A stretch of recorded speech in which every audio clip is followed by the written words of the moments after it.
Hvad er det gode ved at dyrke TRX? Du får brugt alle kroppens muskler på en god måde og en sådan måde, og du får bevæget nogle muskler, som du først ikke engang selv vidste, du havde.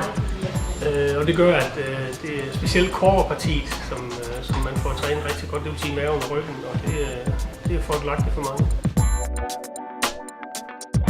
Hvem er det, der dyrker det? Det er for alle. Det er både ung og gammel herovre hos os.